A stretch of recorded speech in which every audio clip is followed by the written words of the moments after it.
So it's very good for me to be back here. I think I've been here now 3 times. All short visits, but I've always left with a wonderful, inspired experience.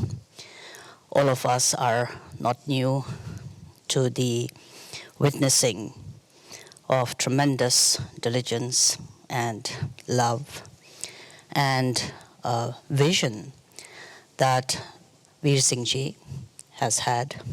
I think it's tremendously courageous of this young person to take on this enormous task of introducing human beings to their own humanness, which should be normal. Sadly, however, it has become not normal in today's times. I think Vana, this place, has, for me at least, and for many of us with whom I've had an opportunity to speak about Vana, become a symbol of what this world has today become. Developed, fast, speedy, growing, modern, or whatever modernization means. Developed many good things. But with the good thing comes chaos, comes speed, comes a situation where our body and our minds don't seem to be quite in synchronization with one another. And therefore, most of us and most of you who are here are with the aspiration of trying to bring some sense of unification of body, of spirit, and of our physical health and our physical sense. And Vana, I think, is a pocket. And as the team here, the wonderful team here, led by Veer Singh Ji, has created what I think is a oasis, a sense of refuge. And humanness and what we human value, or whatever it is that we are trying to develop through spirituality especially, seeks to find that sense of sanity, sense of peace, sense of well-being, sense of openness, where there is more in-depth understanding of who we are. So Vana, I think, to me, symbolizes the innate nature. The topic is Buddha nature. It's a very vast topic, something that would be foolish to attempt in 2 hours. But keeping it very simple, what we do mean by Buddha nature is, from the Buddhist teachings perspective, wanting to, having the awareness and the insight to look intrinsically, to look within every human being, to realize that human mind is such a wealth of qualities of basic goodness, that from the essential perspective, Buddhist teachings talk about what the awakened nature is intrinsically. But if we don't go too much into the deeper philosophy and keep it simple, even so, it can be. This Buddha nature, what do we mean by Buddha nature is that it is a space of goodness, space from where genuine goodness and the best of the qualities of the human being can evolve. Quite like the human mind with its sanity, with its good quality, with its quality of peace and awakenedness, Vana, I think, is a place where we are trying to do this. And then when we don't reflect, when we don't introduce ourselves, when we don't become aware of this intrinsic nature, then pretty much it's like standing in Paltan Bazaar. I'm not sure how many of you are familiar with Paltan Bazaar if you're not a local person here. But there's a clock tower, for example, in the middle of the town here. and you just need to stand there if nobody runs over you, for 2-3 minutes, and that's pretty much what our physical body and our mental state is in the world today. It's chaotic, it's busy, it's speedy, there's a lot of noise, there's a lot of movement. And so this contrast between Vana and the city outside is quite reflective of where we are as human beings. The contrast between our nature and what our emotional state is, what our physical state is in today's times. So I think you're doing a wonderful work in introducing and encouraging all of us to go beyond this chaos and busyness to discover who we are as human beings. And you're well supported by a wonderful team here who, through all of their different forms of treatment, as well as bringing us together for dialogues and discussions, seeks to then bring that awareness, and I'm very appreciative of your efforts. I hope it continues to grow, and the whole team. And so, going back to the topic that we have today here. Shariputra, those of you who have been introduced to Buddhist teachings are familiar with the two names, Shariputra and Kashyap. If you're not, then that's just two more names. Known as some of the foremost students of the Buddha. There's an old anecdote of the meeting between Shariputra and Kashyap. Kashyap was an Indian Brahmin, a very renowned teacher who had many students, and was a very, very accomplished scholar in the Vedic tradition, and a very, very accomplished meditator, and happened to be during the time where Buddha was teaching. And one of Buddha's main students was Shariputra. Now Kashyap, being himself an accomplished teacher, had heard, and having heard, had become very curious about what the Buddha was trying to teach. But sometimes it just doesn't, it's simpler for an ordinary person to approach and try to find out about something that you're curious about. But when you are, I think, a teacher with hundreds and thousands of students, there are certain, I think, limitations which do not allow you to openly approach. And so Kashyap never really had the opportunity to find out what the Buddha was teaching. But he was very curious, and he was very happy one day when he happened to be walking and saw a Buddhist monk begging the afternoon alms. And he thought, this is a good opportunity for me to find out what the Buddha is trying to teach. And so he approached this monk, who happened to be Shariputra, one of Buddha's main students. And so he asks Shariputra, are you a student of the Buddha? Shariputra says, yes. And he says, tell me. And I myself find great delight in this anecdote because who I am, how I am dressed, and how do I look.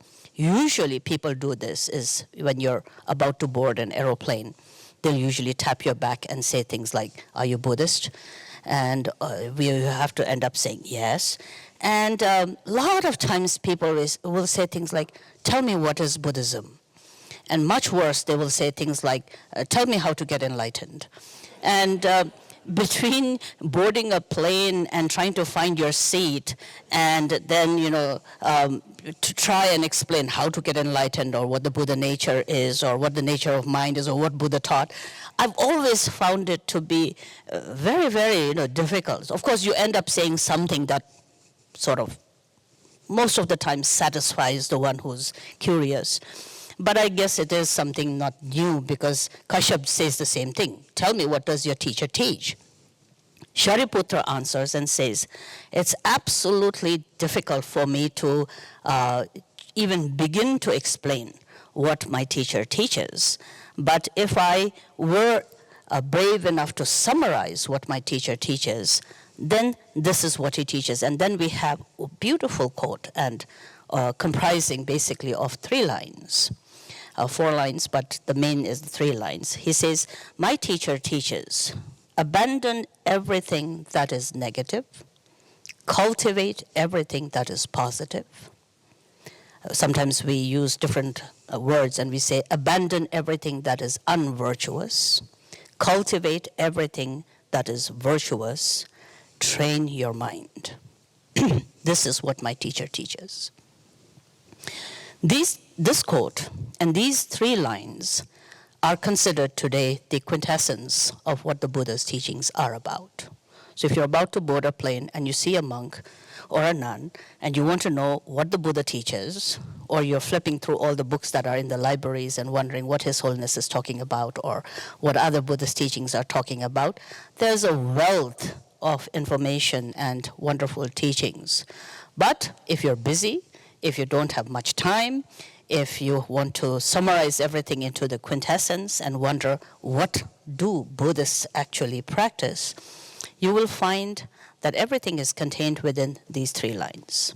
As a human being, do not do anything that is unvirtuous. Do everything that is good, that is virtuous, that is accessible to you.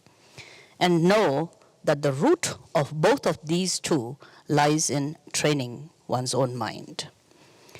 Do not do anything unvirtuous became the meaning and the essence of what is today known as the Hinayana path of the teachings.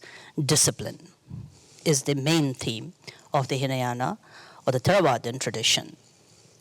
Do everything virtuous became the main essence and the meaning of the Mahayana teachings. And the whole concept of Mahayanas, training in developing compassion, what is known as the Bodhi mind or the Bodhicitta, altruism, stemmed out from this line, do everything that is good, do everything that is virtuous.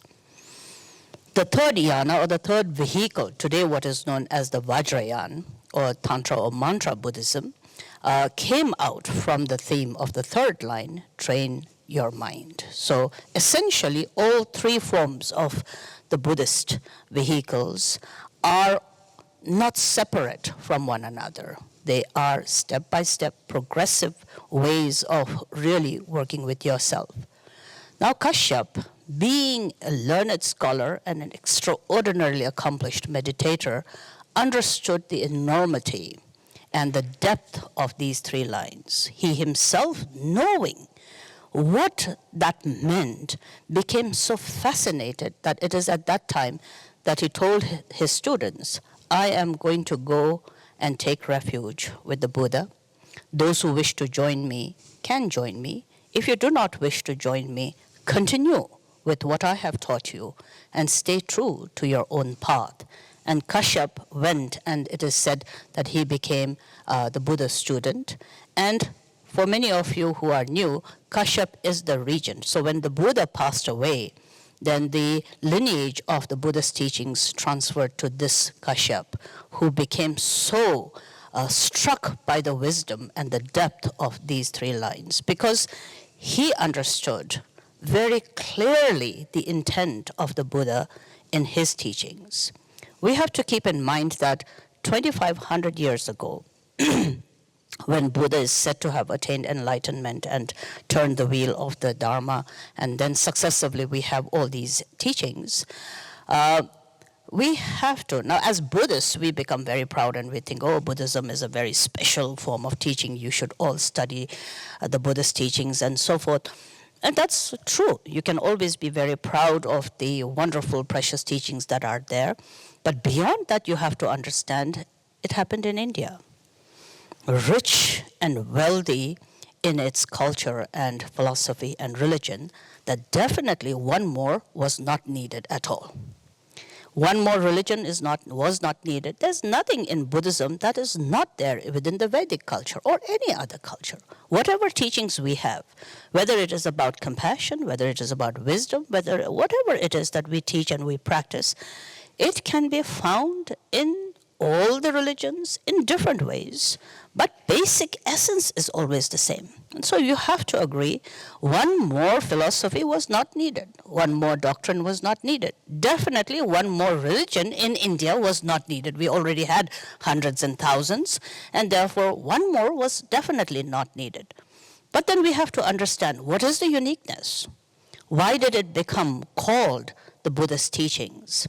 And Kashyap was the one who understood. And for that, the Buddha, I think, also selected him as the successor of his path. Because here what Kashyap clearly understood as the Buddha's intent was that Buddhism was never intended to be something to follow as much as it was to consciously become aware of who you are as a human being. The life's responsibility that you have as a human being, as a sentient being in general, particularly as a human being, the responsibility that we have of not blaming somebody else for the situation and the experiences that we go through, but that beyond all the causes and conditions that we are subject to, you are an independent individual. The creator, the director, the producer, and definitely the one who creates the ground of one's own experiences. That's what Buddha Dharma is. What does it mean to be a Buddhist? What does it mean to be connected to the Buddha's teachings? What does it mean? And what you will find when you explore the Buddha's teachings is that you are yourself responsible. And this is not good news for us. I've always said that Buddhism, all of us when we teach Buddhism, it's very common to say things like Buddhism is growing. It's growing in the West, it's growing in the East, and so on and so forth, that there's a resurgence of Buddhism in India. Well, that is all very nice if you count membership. But truth is that Buddhism will never be popular. It will never be popular like Christianity. It will never be popular like Hinduism. It will never be popular like Islam. Why so? Is because human nature is that we love blaming somebody else. God is the best one to blame. For happiness, you blame God. For suffering, you blame God. Things are going right, you thank God. Things are not going right, you have a complaint against God or the creator or whatever it is. And we Buddhists now today have developed, we blame the Buddha, we blame our teachers, and so on and so forth. Of course, we have developed that system in Buddhism as well. But to be told that, no, you can't blame anyone else. You're happy because you are the designer of your own happiness. You can't blame someone for suffering because you are the main protagonist of the experiences that you are creating is not necessarily good news. Of course, when we are all in a comfortable air-conditioned space like this, and we have our mind conditioned to being philosophical, you will not complain about that. But when the fact of the situation that you're experiencing comes, and then you're told, well, you did it. So therefore, you haven't anyone to blame but your own self. You have to train your own mind. You have to create your own happiness. You have to create your own state of experiences. You have to avoid creating the causes and conditions that will bring about suffering and pain and hurt. It's very difficult for us to accept that because it's something that we're not very used to doing it. We're very lazy in that sense. And therefore, the uniqueness of the Buddhist teachings is that unless you have the insight and the courage to really reflect upon these three lines, it will be very difficult to really fully engage in what the Buddha's teachings are about. So here, therefore, Kashyap understood this, and as I said, these three things become the main practice of the Buddhist teachings. Now, in all of this, the Buddha says, in Tibetan, we have this wonderful word, Ndroa Semchen. In English, people translate that today as sentient beings. And I think the English word for sentient beings is that it's a being that has a sentient, which is a consciousness or a mind. Now, in Tibetan, however, we have one more additional word to that. We say Doa Semchen, which means sentient beings who are in a constant, incessant movement. That's the basic characteristics of what is a being. And in that, be more, I think, impactful than the term consciousness is the characteristics of movement, incessant movement. So therefore, in some ways, we say Droa. And what we mean by that is we don't say sentient beings, we say movers. Beings who are in constant movement, be that a mosquito, a fly, a bug, a germ, to what we consider human beings, the most sophisticated of all forms of life, human beings. And in the beginning, it's very essential to look at this characteristics that we have of constant movement, physical movement. You just have to stand. You just go outside the gates of Vana. And why is Vana very exclusive is because it tends to pull back on the movement, slows everything down. That's what makes Vana different from the highway that is outside. All you need to do, probably it's a good time, is to put some benches out there outside your gate and have people sit there for some time. If they really need to appreciate Vana, you just give them every day half an hour of an experience. Just do one thing, is just cross the street 10 times. And you'll know what we mean by movement. No, the world is in constant movement, from the beings of the very lowest depths to the highest realms. There is this movement. You go to a train station, you go to a bus station, you go to the road, you go to the malls, you go to the shops. It is just an incessant movement. And then you have to ask, why is movement so propelling to us? What propels this movement? And the Buddhist teachings say, what propels movement is search for happiness.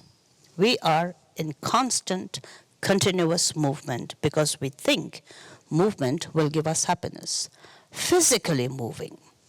It's a very comfortable chair that I am sitting on. It's nothing more needed. Give me 15 minutes, I'll start shifting. The pillow needs to be put in a particular way. This leg needs to be stretched into the other. You lean this way, you lean that way.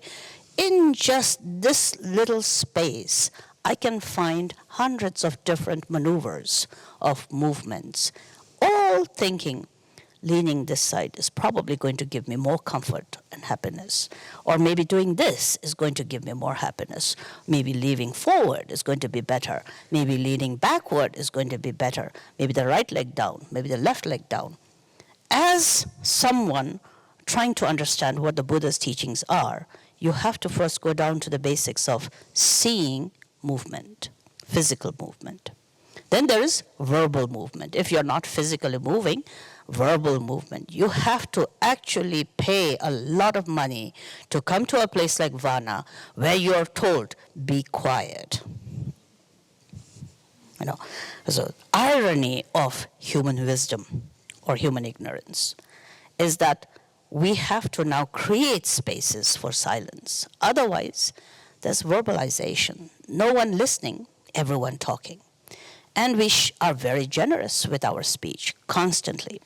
You're supposed to be a group of people who are more contemplative, so it may be more clear to you. But when you just spend some time outside with people, you sit in a public place and you just remain quiet and you observe, and you will just see what we mean by incessant movement of body and speech. And if body and speech, for whatever reasons, can't move, what can you say about mind? Thoughts, feelings, sensations, emotions, opinions, judgments. It's an unceasing, continuous eruption of movement. And that is then physical, verbal, and mental movement, all sort of for happiness. Thinking in this way probably will give me more happiness. Saying something, not saying something, saying it in a particular way will give me happiness. Physical movement for happiness. You're here, sitting here, thinking and listening, all in search of that happiness. The number of days that you are going to be here, whether you're going to sit still or move, or somebody's going to move your body, that's all in search of happiness. You get all the oils and the essential oils and the bathings and whatever it is that you do, all in search of happiness. You eat the kind of food that you eat, or you don't eat the kind of food that you have to eat, all in search of happiness. And that is a characteristic that has to be understood. We don't mean to be good or bad. We just are in a continuous, incessant movement, propelled by the wish to be happy. And that is what is the characteristics of a human being. Now, not only do we have this incessant movement, but together with that, there is always another thing, one more level to that, is that you do feel threatened. Since your movement is in continuous search of happiness, you encounter threats to that happiness. Your movements experience threats. Your speech experiences threat. You say something like, it's a nice day, and someone says, no. Your whole body, mind, bristles with some kind of a threat to the opinion. It's a very simple conversation. You can be with, over lunch or whatever it is, you could be having a cup of tea and a conversation, and you will experience how many times your heart actually misses a beat because it experiences threat in your happiness. If I tell you, sit straight and don't move for 15 minutes, you'll feel physical threat. I'm not a Buddhist. Why should I be sitting? Why can't I be enlightened by stretching out my legs? That momentum of how your mind goes through an experience of threat has to be understood, because the threat usually brings about two conditions. One is a reaction, and the other is a sense of recoiling into yourself, what we call the contracted self. So whenever, of course, you're in a constant movement, you're searching for happiness, but you encounter threat, wherever there is a threat, you tend to either recoil into your own self. And that's usually called a guardedness. You become very guarded about yourself, which is very sort of common, especially in today's times. A nice experiment that I usually have, and this if you can do in cities like Hong Kong or even Singapore, but Hong Kong mainly, because that's where I've experimented with it, is to stand in a busy road, as it is in Hong Kong, making your way on a busy street is always very difficult. But you try smiling at somebody. You just go, and to a perfect stranger, if you smile. This doesn't work much in India, I've found, because people are so willing to engage with you that usually it goes in the wrong direction. But in Hong Kong, what I've experienced is you stand and you smile. Now, especially if a Buddhist nun who's bald-headed smiles at you, they become very guarded immediately. Now, what's the problem here? They're going to ask me for money, or what is going to happen, or they're going to try and change me, and then, of course, everything. But whatever is happening in your mind, it's very easy to see this tendency of being very guarded. This kind of a recoiling into yourself is very important. Those of you who are trying to meditate should always experiment with this, is to look at your own mind and see, first, movement and search. Second, when it encounters anything that threatens what you are expecting or what you aspire for, how you tend to engage in these two. Either you react, or mostly you tend to recoil. You become very guarded in yourself. Now, in that moment of being very guarded in your own self, if you sustain this guardedness, you can experiment probably just in this space, is that next time a stranger walks up to you, just look into your own mind. You may be fully embracing that person. You may be out there to say, welcome to Vana, and give this person a good hug. But you will also sense simultaneously a percentage of that guardedness, just in case the person doesn't respond the way you expect this person to respond to you. You have to really feel that energy of guardedness in you, because at a certain time, this tendency of being guarded in making sure that you are not a victim to the threat of your own, to the threat to your own happiness, if you consistently keep that, like drops of water filling a bucket, in the same way, if you sustain this habit in your own personality, guardedness will then become hostile behavior.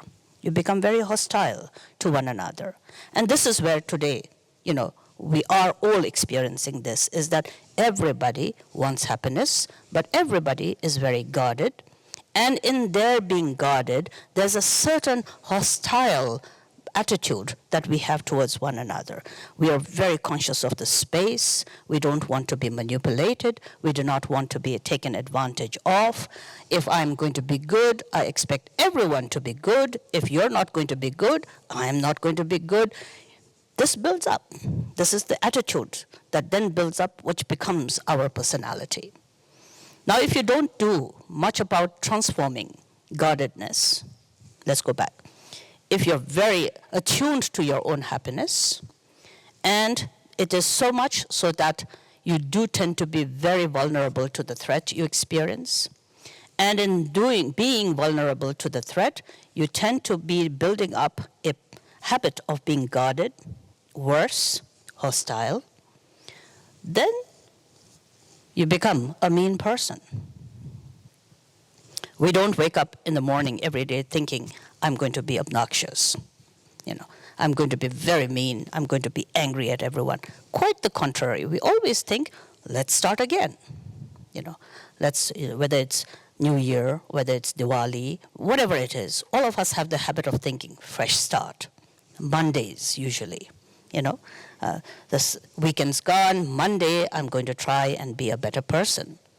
Every day we wake up with a sense of some amount of hope that we can be better in our own selves. But it doesn't work very well. The resolution becomes weakened by the fact that the habit is more overbearing than the resolution or the aspiration. It just is the energy is just in our own mind, so seeped as a habit that involuntarily we usually tend to become, let's not say in some cases mean, but not always mean, but definitely hostile and very, very guarded about our own space, our own freedom, our own individuality, our independence and space. Now, as we cultivate this kind of a certain hostile and worse, the mean attitude, then comes all of the negativities, all the neuroses, all of what we call kleshas, whether it is greed, whether it is ego, whether it is jealousy, whether it is desire, and then aggression, irritation, and sense of anger that we have, all are sort of the resultant emotions and experiences that we then begin to build in our own selves. Now, when this tendency of hostility and meanness is sustained, irrational behavior becomes very, very rampant in our own selves. So therefore, lashing out at somebody, saying very hurtful things to somebody, being very angry, being very egoistic, being very greedy, these involuntarily become resultant of this threat that you feel to your own happiness, and within that, it doesn't really have a rational way of discriminating things. And that is then, in the Buddhist language, called unvirtuous actions. In Hindi, we have words like pap, for example, which in the English language can be translated as sins, as in many of the religions and the philosophies. Buddhism does use the word unvirtuous actions or negative actions, but it's not really necessarily what we define in dictionary as pap or sins. Because from the Buddhist teachings perspective, unvirtuous actions, especially in the Tibetan word, we have the word dikpa. Dikpa, literally, if you sort of say, we say unvirtuous actions, but it carries a meaning which means to crush. Something that crushes yours and others' happiness is considered to be unvirtuous actions. If it's a sin, it's a sin. If it's pap, that's a pap. But anything that crushes the basic goodness to the extent that it gives you unhappiness, it gives others unhappiness, that is then considered to be unvirtuous actions. So the Buddhist teachings, self-discipline or mindfulness, all of these are geared towards recognizing that you could be creating unvirtuous actions, not because fundamentally you are a bad person, but just because you're so subject to an impulse of a habit that stems out of thinking your happiness is the most important, and in search of that happiness, you have gone to the direction of being so guarded about your own happiness that you don't care about another person. And when this uncaring attitude or hostile behavior is sustained, you do tend to get into an impulsive habit of being unjust. Mosquito bites you, you squash it. How much blood does a mosquito actually take from you? You know, if you really weigh it against taking life, you know, if I were to suck a drop of blood from you, would you kill me? But we don't care when it comes to a mosquito. That's the kind, is that the threat to your skin experiencing a bump, you know, at the most it gives you a little bump over here.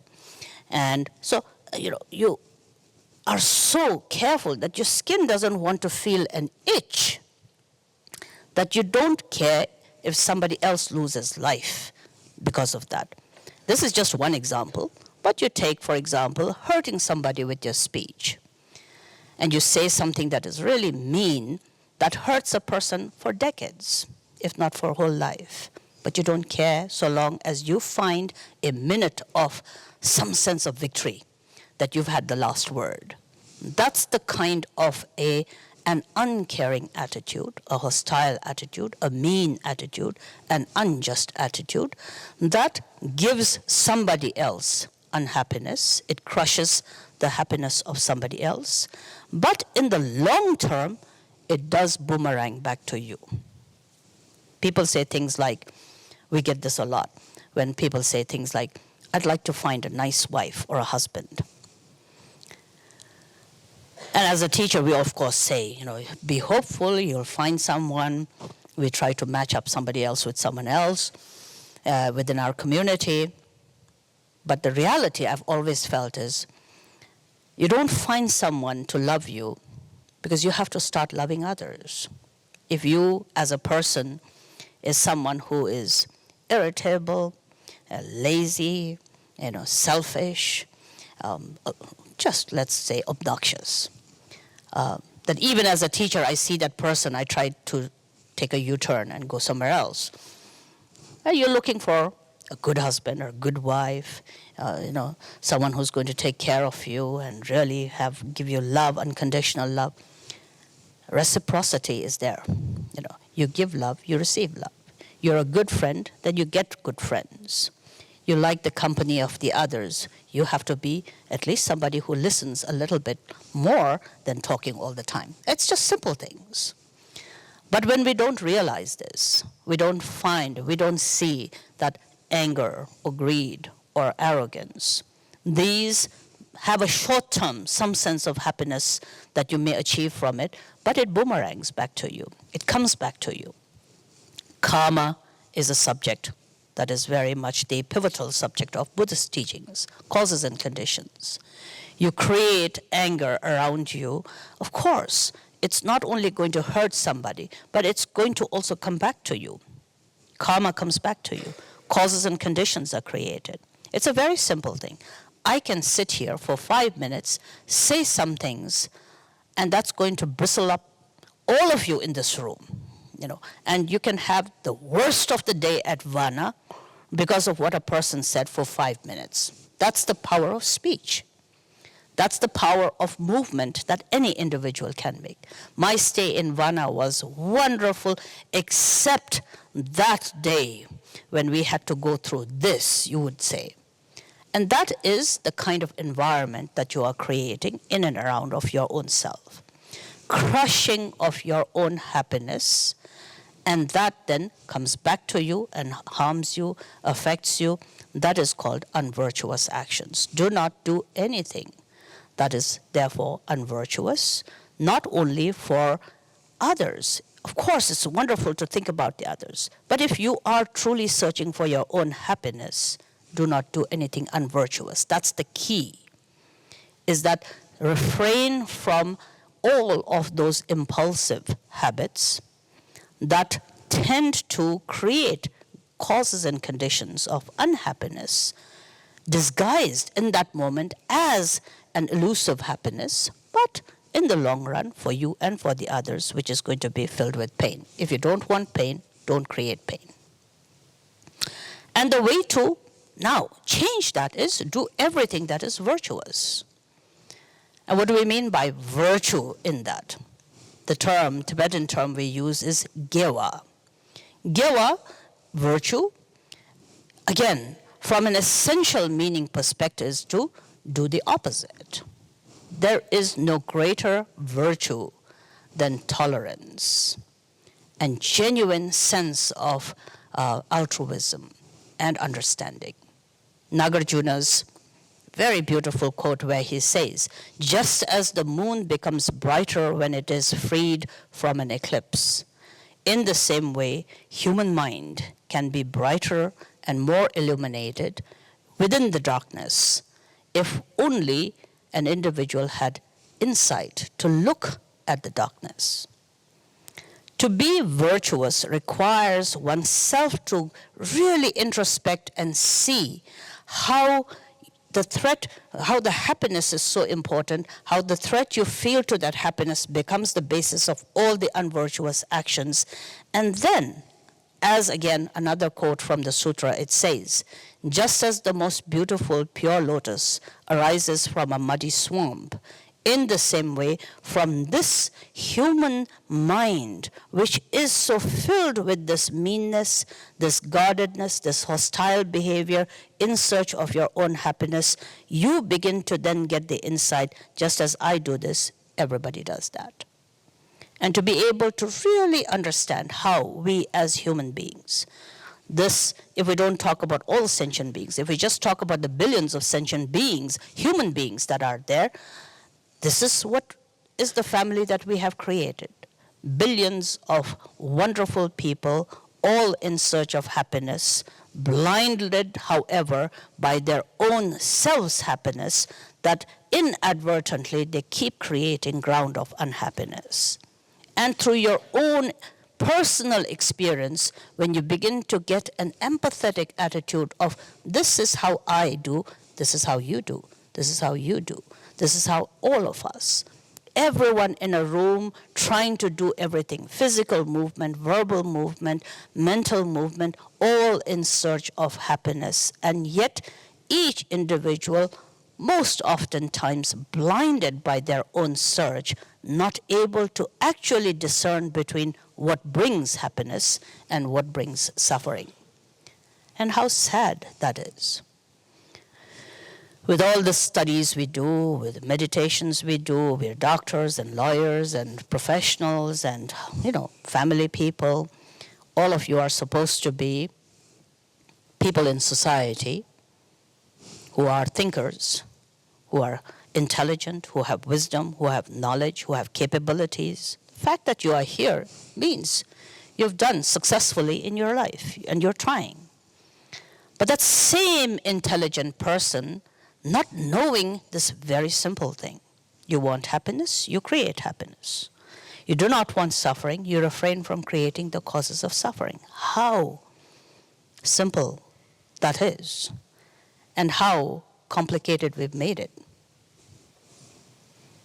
Human beings are ignorant. The term comes from that.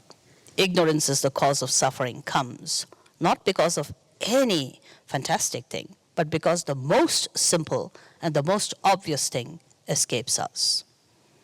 There is no greater irony, nor, I think, a slap to our human wisdom mind than for a fantastically successful individual like ourselves to having to resort to things like meditation and spirituality to do the most simple thing, be a good human being. What could be more ignorant than that? Look at it this way. You have to have a guru from the Himalayas. You have to go to retreats. You have to read books. And who knows better than Buddhists how many books we have to read. I think the Christians are the better lot. They have a Bible. We have how many Bibles? They say something like what 16 elephants could carry. You know, the number of volumes of teachings that Buddhists have is just innumerable. Every wonderful teacher comes out with no less than 20 volumes. And 1,200 years of wonderful teachers bringing out all those teachings. These are profound, wonderful, precious. I don't mean to discourage you from reading wonderful teachings and texts, but keep things simple.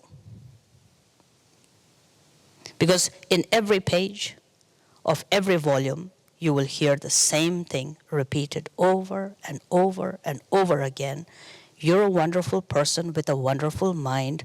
Don't be stupid enough to be ignorant to that, chasing after everything other than training your own mind.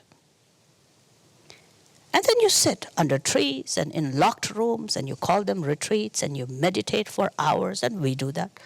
3 years and 7 years and lifetimes of retreats in humid caves, and you get rheumatism and arthritis, and you think, I've done wonderfully well. We shave our hair, we become monks and nuns, and you become vanvasis, and what are we doing? Everything but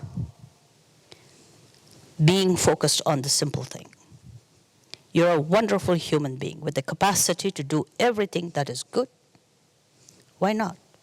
If you want happiness, build the ground of happiness. You are responsible for your own happiness. You do not want suffering.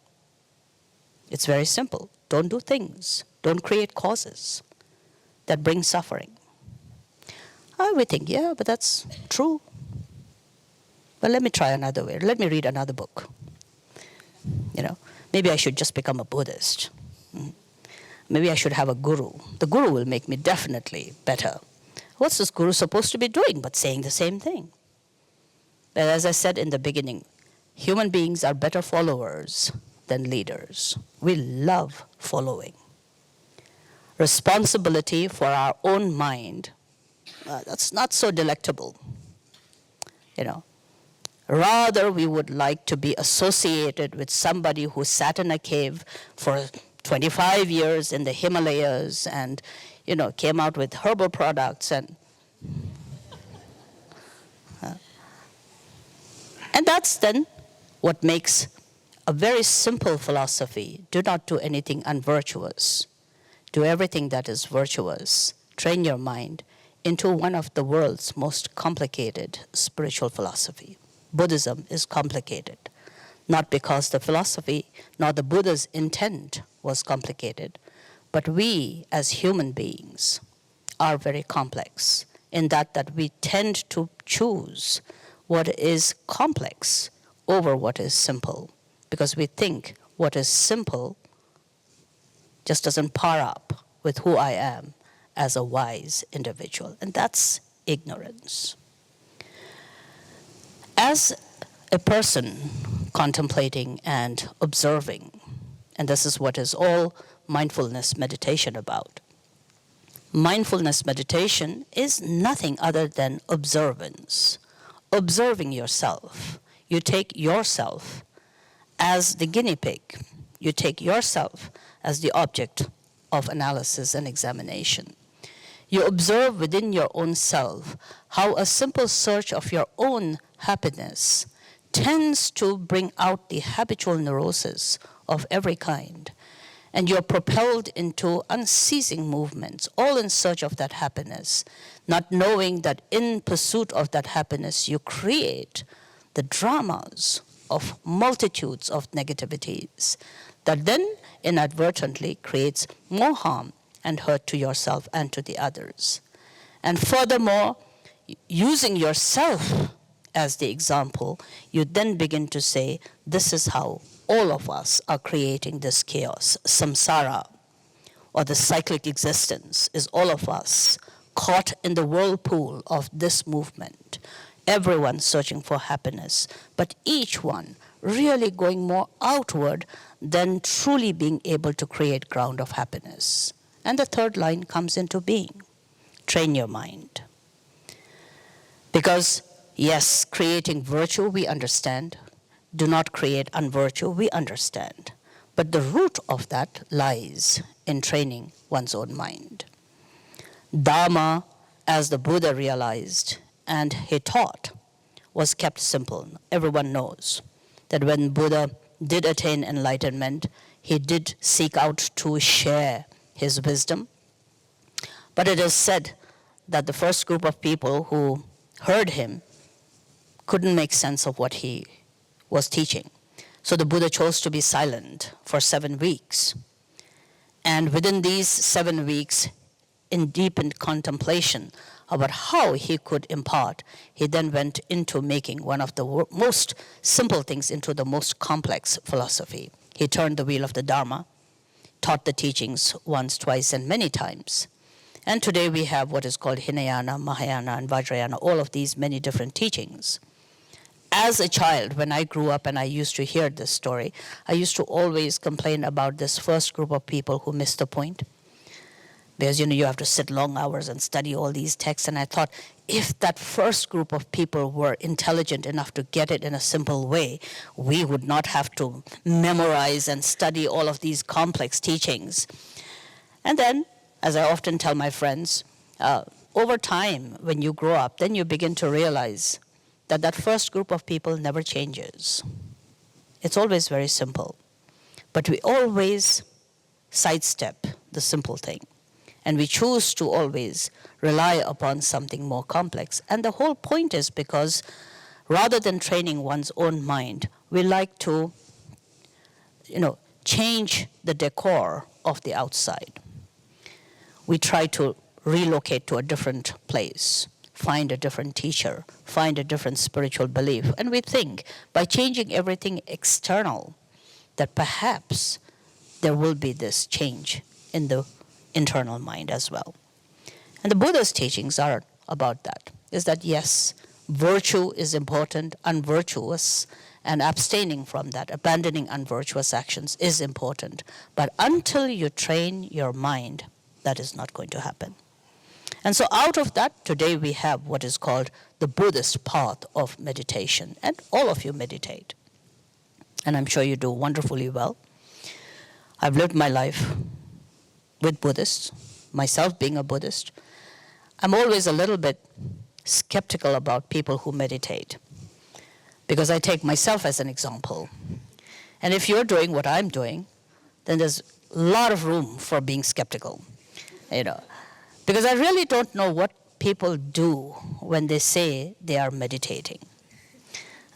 Because if you're meditating again by simply changing the extrinsic, that's not going to help much at all.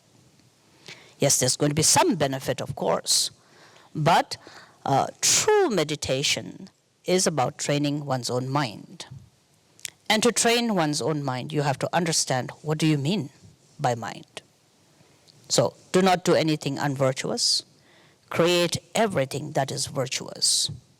But train your mind. Okay? I'm going to pause for 2-3 minutes just for you to shift and reorganize yourself before I start talking about this mind. Shall we continue? Okay. So the third line, training the mind. Now, as I said, meditation is well known. People try different forms of meditation. And to be truthful, all forms of meditation are good. Whatever you can do, especially if you were to keep it very simple, the whole essence of Buddhist meditation boils down to 3 instructions. stillness of the body, silence of the speech, and non-thought. That you can let your mind relax without the infiltration of incessant movement of mental thoughts. Stillness, silence, and non-thought are the highest degree of meditation. It's a huge subject. We're not going to get into that. But you can see that within the highest of the teachings on meditation or recognizing mind, we're calling it Buddha nature here, these three instructions opposes what we've been talking about, and that is the movement. Like the wind that blows the clouds to reveal the spaciousness of the sky, in the same way, when stillness, silence, and non-thought settles one's own mind into a more clearer state beyond the impulsiveness of movement, is the birth point of where the wisdom is able to look more clearly.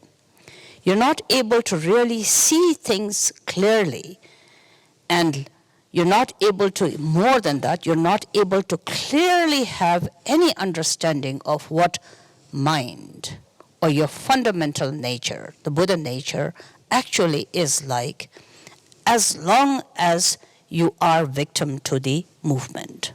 So therefore, the whole Buddhist tradition of sitting in stillness, being quiet and silent, and trying to do all the exercises, whether it is breathing, whether it is focusing upon an object, whether it is visualization, whether it is mantras, all of these are various techniques. They are different methods that train the mind to free yourself momentarily from all the emotions and the thoughts and chasing after, which then again encourages the movement.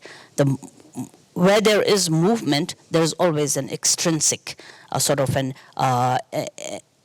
influence. And that does not really allow you to look within your own self. So basic principle of meditation should be understood that way. Today, what usually these days I've been speaking a lot about this subject is to take on much more a technical approach based upon some of the Yogacarya teachings of the Buddhist doctrines, those of you who are studying Buddhism. Because I feel people tend to meditate and work with the mind. That's very difficult, because Buddhist philosophy says mind is empty in nature, that you can't really find a self, you can't find ego. We'll get to that. But if it is something empty, what are you supposed to be working with? Yeah. And then what are you trying to train?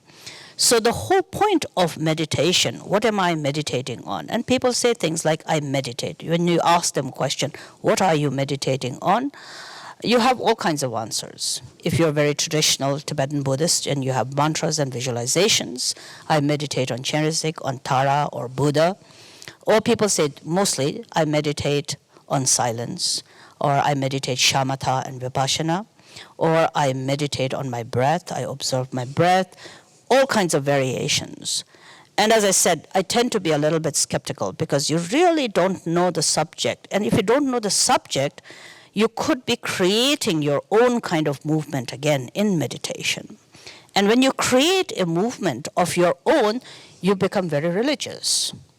And being religious is missing the point altogether in Buddhism, because again, you're going to resort to relying on something else rather than the fundamental mind.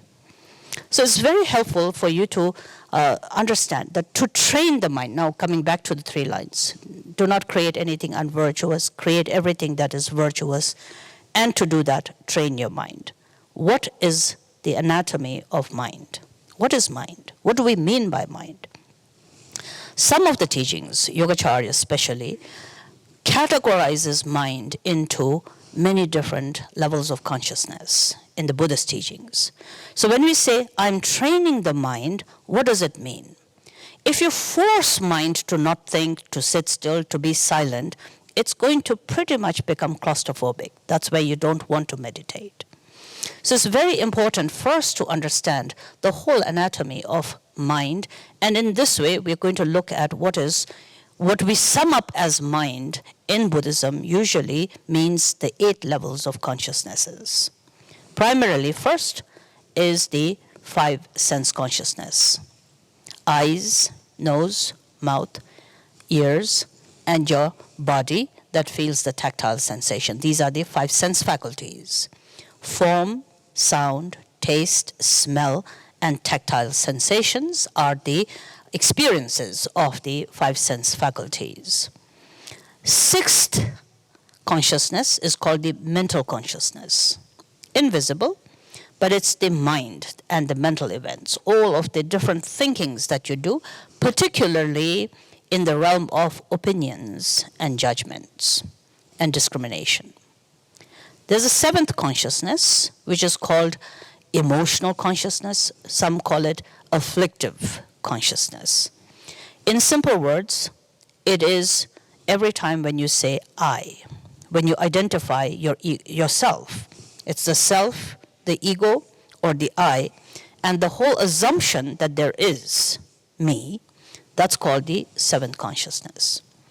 8th consciousness is called the ground consciousness. Using a Sanskrit term, it's called the alaya, or just the ground consciousness. Now, according to great masters, some of you are familiar with the great Longchen Rabjampa. Now, according to one of his illustrations, he gives this beautiful example of a mirror, a plain mirror. That a mirror, if you look at it, doesn't have anything in it. It's crystal, it's something that's transparent, it's translucent.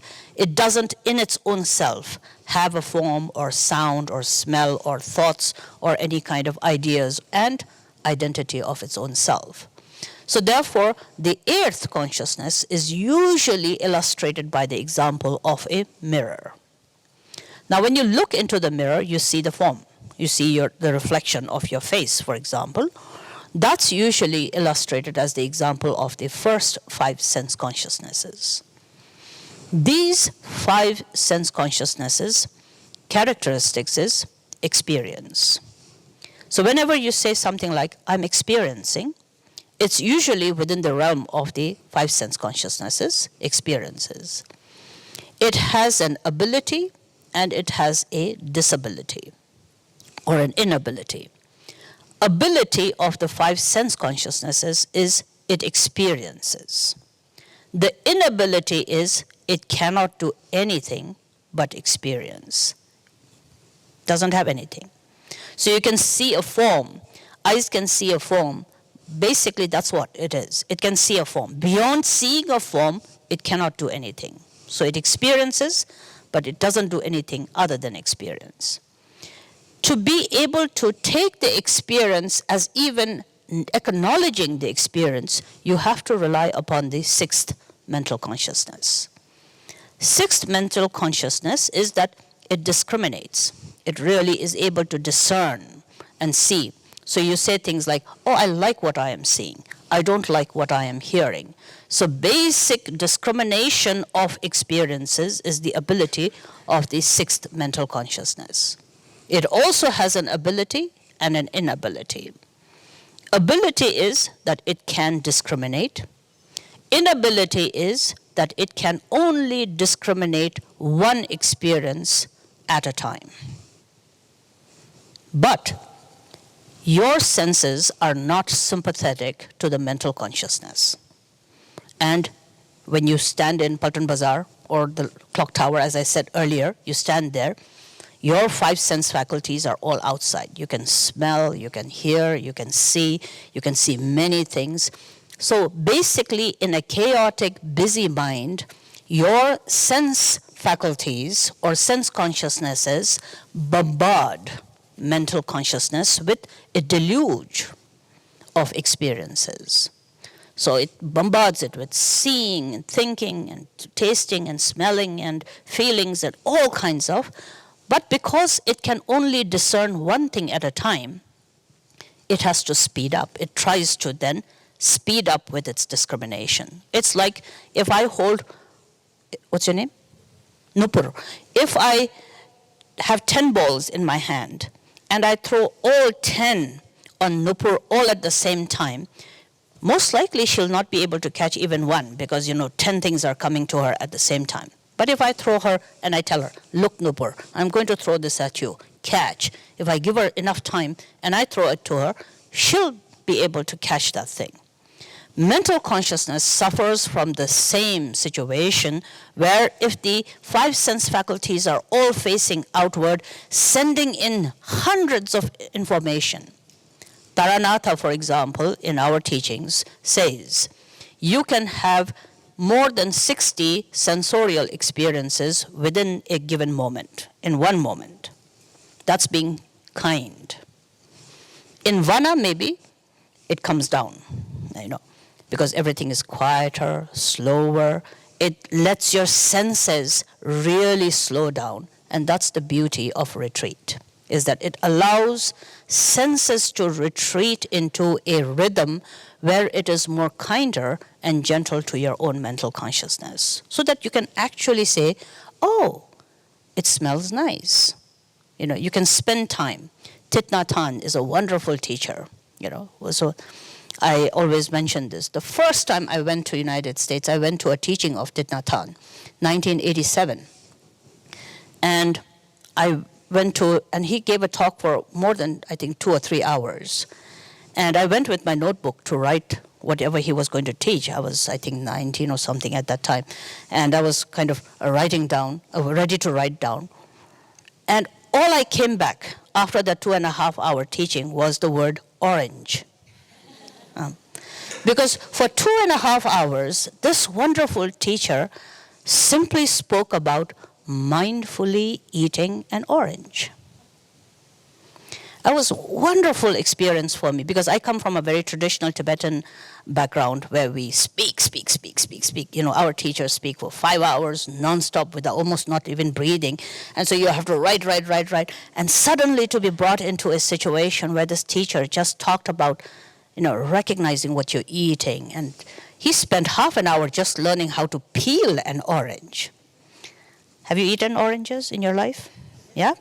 With what speed have you eaten?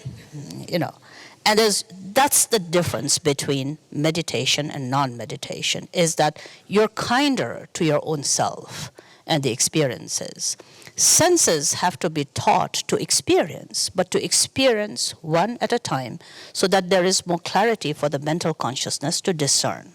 But as I said, if I throw 10 things on Nupur all at the same time, she's so taken back by the impact of what is coming to her, that guardedness, that hostility, that threat is immediately felt, that she doesn't respond to what is being offered to her at this point. So in that moment, what happens is our discerning mind does not clearly discern. This is the point where we say ignorance. We don't choose to be ignorant. But the speed of our sense consciousness being so chaotic, confused, and speedy is that the mental consciousness suffers from ignorance, ignorance being that it discerns, but it cannot discern well. So another example is if one person asks you a question, you can answer that person quite coherently. But let's say 5 people ask you 5 different questions all at the same time. How good can you respond to all 5 at the same time? Imagine 10 people speaking to you at the same time. How much clearly are you going to be able to hear and respond? Now imagine 60 people asking you 60 different things and expecting your 60 answers simultaneously. What are you going to do? At best, what you're going to do is yes, no, I don't know. So our mental consciousness that can discern and discriminate is brought down to the level of being very gross, very blunt. So most of our discernment comes in the form of I like it, I don't like it, and a very big bulk is I don't know. So that's our discernment in today's times. It's all about yes, no, I don't know, yes, no, I don't know. We think we're intelligent, but our intelligence is now so blunt that it can only say, I like, and you grasp, I don't like, you reject, and you tend to be, I don't know, and you don't care, and you don't bother. You just prefer to shut yourself down into your own self. And that then is the unfeeling and the hostile sort of behavior that you continually create. So therefore, it is important for meditators to understand 5 sense faculties only experience. Discriminating mind discerns but does a bad job because it can only discern one thing at a time. 7th consciousness is even more trickier than this, is that it thinks it is discerning for something, someone. So we say things like, I like it. In 3 words, I like it. We have 5 sense consciousness working in experience of that it. There is a very gross, blunt, ignorant discernment of liking. And there is the fact that we, without any challenging it, think there is an I that likes it. And the whole Buddhist and Mahayana teaching especially is spent in investigating what the reality and the nature of this I is. And that's very simple actually. I think, you go around searching for the I. You go around searching for this elusive self. Other than it being a mental assumption, you can't find it.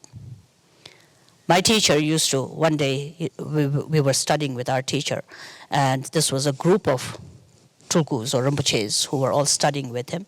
We were learning about the Prajnaparamita and the reality of self and ego.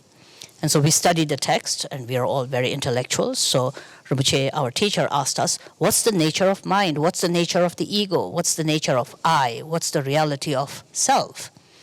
And we all gave the correct answer. It's empty. No color, it doesn't have shape, it doesn't have a form. You can't see it, you can't feel it, you can't touch it. It's a mental assumption. It's not really there. That's what the shunyata is. That's what emptiness is.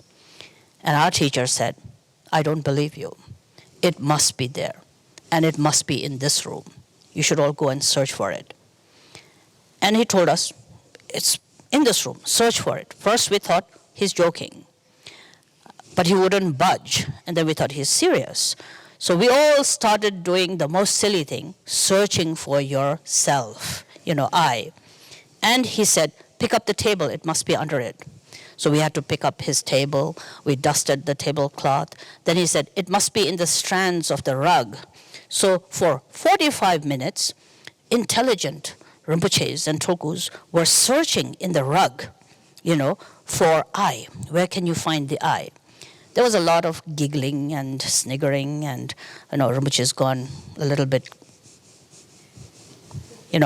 maybe he's just playing with us. We were very frivolous with it, and as long as the frivolousness stayed, he made us search in that little room, 25 elite teachers, looking under carpets, in rugs, under table, in tablecloths, in, everywhere. He kept making us search for it. When 2.5 hours or so, even more of that futile, search was happening, he then finally said, there's a difference between intellectually thinking it is not there versus a firm, unchallenged belief that even though it is empty, has no form, has no color, has no shape, you cannot catch it, you simply think it has to be there. And as long as the supposition and the assumption of that what does not exist is existing at a subtle level is there, your mental consciousness is always going to dominate every experience, every discrimination. Because of which, it becomes very important for meditators in the Buddhist doctrine to not only just intellectually know that the I, the ego, the self, does not have a form, shape, color, does not exist as a reality, but it is important for each one of you to take time.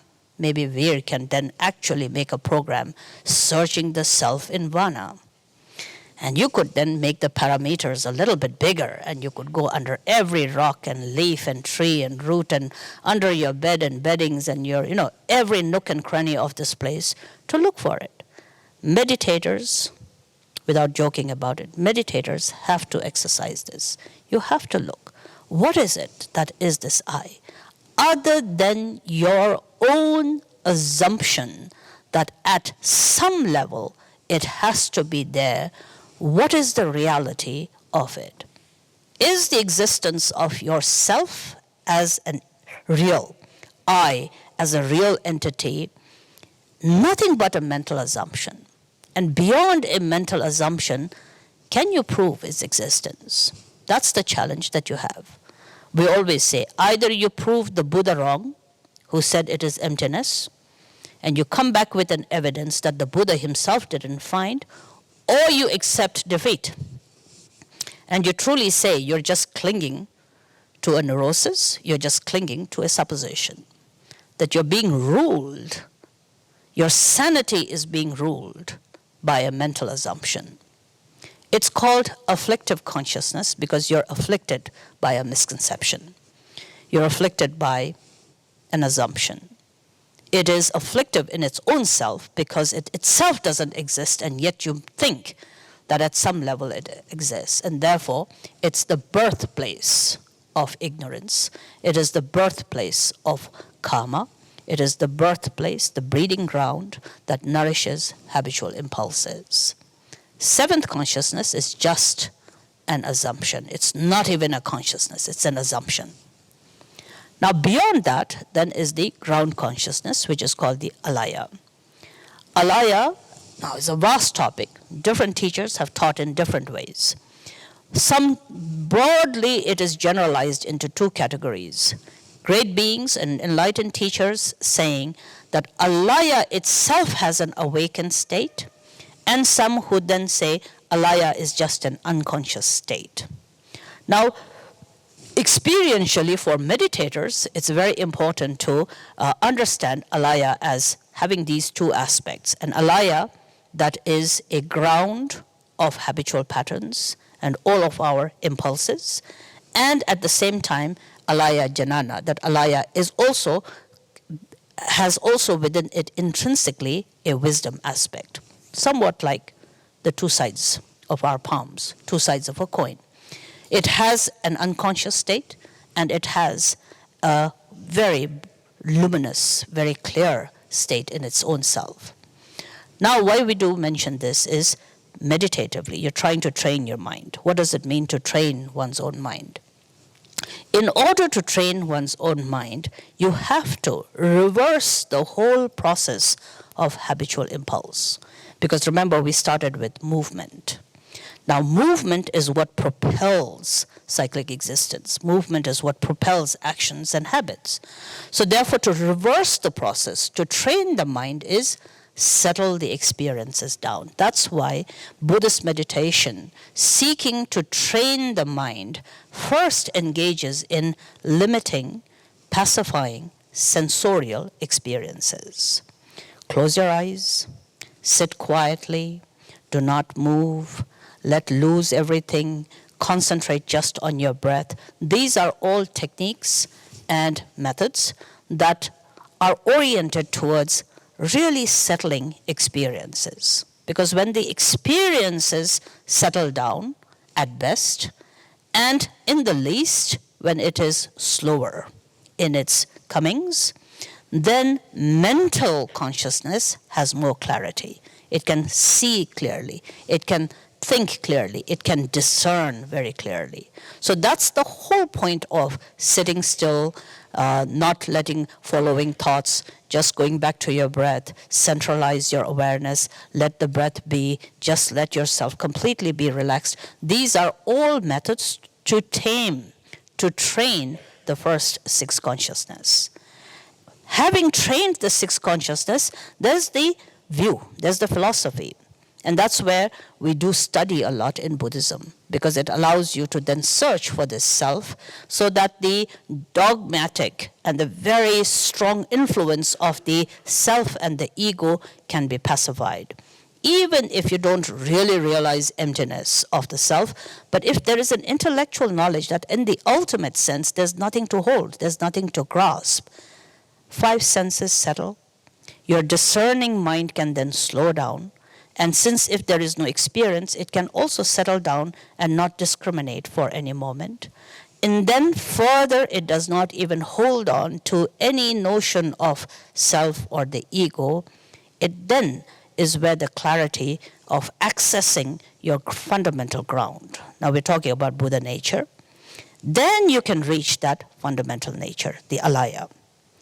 Every day you go to sleep, you actually reach your fundamental nature. Every day. You do. It's your nature, so you do reach it all the time. But more direct experientially is when you go to sleep. That moment where you're just about to fall asleep, you will notice all your senses quieten down. You stop seeing things, you stop feeling, you're not talking, you don't feel any smell or taste. It's that juncture where you're just sort of falling asleep. In that moment, your mind even stops having opinions and judgments. You don't care. It's completely relaxing. There is also no sense of I as an identity. You completely. But it's a very brief moment between that sense of complete relaxation to a state of unconscious when you actually go into sleep. When you fully fall into sleep, it's about the whole system of your mind entering into the alaya, entering into the ground consciousness. It becomes unconscious. That's usually called the sleep state. Many of you sleep during meditation as well. That's what's happening. Every time you need to just know, I'm entering into the state of the all-ground consciousness. Now, when you do fall into a sleep state, there is more unconscious resting. There is no momentum or movement of the mind at that moment. But now meditation seeks to, in that state of alaya, turn it around so that it can be awakened in that state. That within that state of complete pacification, not falling into sleep, but just as in sleep, you let the experiences settle, you stop discriminating, you do not hold on to the notion of I, you completely let yourself rest into that expansive state that has no boundaries, no limitation, quite like the space itself, completely open, not unconscious, but awakened in that state. But awakened without ego's identity, awakened without unnecessarily discriminating, awakened but not being completely distracted by the experiences. You can be, but you can be free from movement. Can you, the question is, can you, as an intelligent, wise, good human being, be completely content within the basic nature of your own self without constantly being in motion? Emotion, nobody wants. A motion that's not going to make you better or worse. An emotion that is unnecessary in the first place. Can you be absolutely content by abiding within your own nature, that you could see and let be, you could hear and let be, you could think and let be? Particularly, we're not saying not experience. Within the clarity, within the awakenedness, you could have experiences. But you could do without two things. Unnecessarily having opinions about your experiences. I like this, I don't like that. You have a plate of food in front of you. Watch yourself. We're going to have lunch very soon. You can watch an experiment during that time. 5 things on your plate and you're going to start with 1. Right? Could you do that in a very relaxed motion where everything is taken and you're grateful for that? Or are you going to say something like, this is better than that one, but this is definitely worse than this one? An opinion nobody wants, nobody cares about. You yourself could be very well without that opinion. It is the discriminating mind that creates an unnecessary judgment, a judgment that has consequences.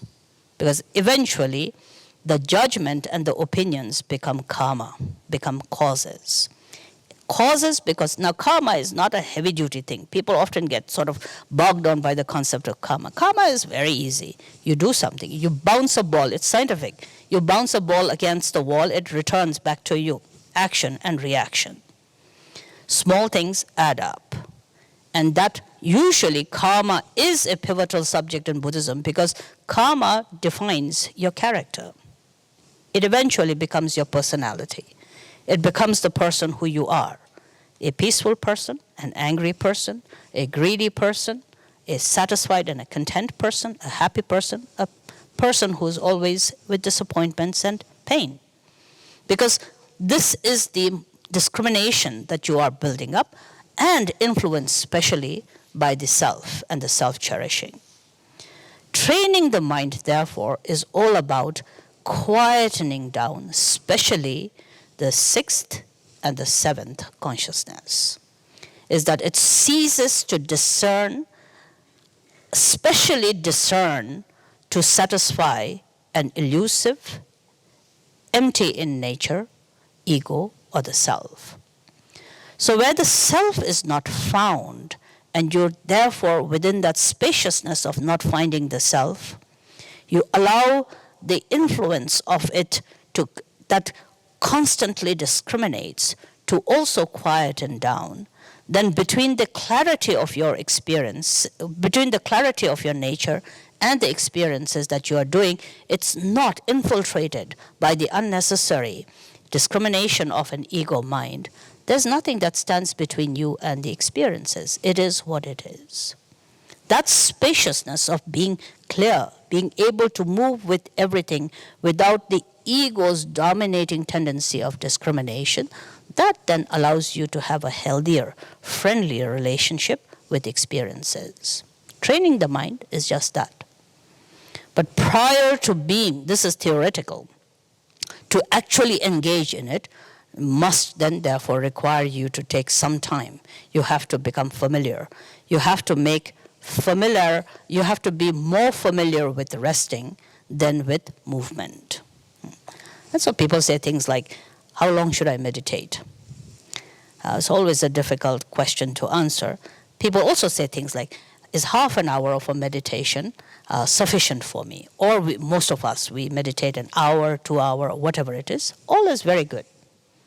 But you have to always be wise enough to understand you're working with two kinds of things opposing one another. If you think 23.5 hours of movement can be broken down by half hour of stillness, then half an hour of meditation is good for you. It's being very optimistic, but that is where it is. The ratio has to always be that the medicine has to be a little bit more powerful than the disease. Many lifetimes of movement and the habit of impulsive movement has to be broken apart by stillness. That's what training the mind is. You have to judge your own self. How much do you have to meditate to make resting and non-movement a habit that supersedes and is more imposing than the movement and the habits of movement? So although your innate nature being absolutely still in its wakeful state, it does not need to grasp, discriminate, judge, feel threatened, be selfish, greedy, and grasp in its own identity. That capacity is simple and is in there. If you think that being introduced to that simple aspect of your own mind, you could be true with it and abide, you could be the best Buddhist without ever being a Buddhist, and you do not need to meditate. But if you think, yes, but the impulse of movement is so very strong in me that I need to take some time to familiarize myself with resting, then you do what most of us have to do, is that we have to be kind to ourselves in knowing that to train the mind, you need to take some time off to familiarize so that you can settle the senses, you can settle the discriminating mind, You can completely settle without ego grasping or self-cherishing or cherishing that which does not even exist. You could rest and familiarize yourself not to fall into an unconscious state, but within that resting, you could be clear and awakened. And that by doing this every day and becoming familiar with it, you could then engage in every post-meditation states with that strength of that understanding. Then that is why you come to a place like Vana, go on retreat, and you listen to talks, and you read books, and you sit quietly and meditate, and give yourself time to know your mind so that you can train it. When you really have a sense of, oh, my mind, it's up to me, then you are gifted with the knowledge that the great teachers have said, that there is movement in every sentient being, but it is only the human being that has a choice, that enjoys the freedom of having a choice of whether to move or not to move. That's what makes human life precious. And therefore, here you are. With the choice, you have the movement, the habit of movement, but you should know you have a choice, and you're free. Because you have the choice, you have the responsibility as well. And therefore, as the Buddhist teachings say, if you have to move, let me retract. The Buddhist teachings say, be still in your own nature. But if you can't and you must move, then make sure that the movement is virtuous. Do not do anything that is unvirtuous. If you have to move, make it virtuous. Be generous, be kind, be disciplined, be ethical, be free from selfishness and pride. Do good things. Refrain from unnecessary things that give unhappiness, anger, greed, ignorance, desire, jealousy, arrogance. And above all, know that whether it is anger or whether it is tolerance, it stems from your own mind. It blossoms in your own mind. Therefore, it is your mind. You are the owner of your own mind. It is the mind from where the best of the best arises. It is from your mind where the worst of the worst thing arises. You have a choice. You're free to choose. And sanity and the basic nature always says, choose right. And for choosing right, if you need support, then have teachers, meditate, read books, study, be a spiritual person. As we always say, keep things simple. If simplicity escapes you, be complicated. And that's where we say, welcome to Buddhism. So, overall, this is then just the gist of what Buddhist teachings are about. So for those of you who are not very familiar with the Buddhist teachings, so this is what it is to continually keep in mind. Try as much as possible to refrain and to abandon unvirtuous actions. Do everything. If you really want happiness, do everything that is good. If you find these two simple instructions difficult, learn to train your mind. How to train the mind? Observe your mind. First know the world of your own mind and how powerful it is. Sit still, be quiet, free it from the pollution of many different movements, and you will find your own innate Buddha nature within. So, I'll stop here. There are any questions? We're very happy. Yes, of course.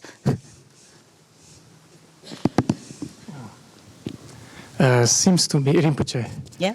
Seems to me, for practically for tame the mind, is the best or the only way is that convince myself that all is my creation, my imagination, right? But in order to convince or get certainty that all is my creation, my imagination, I have to have power over my own imagination.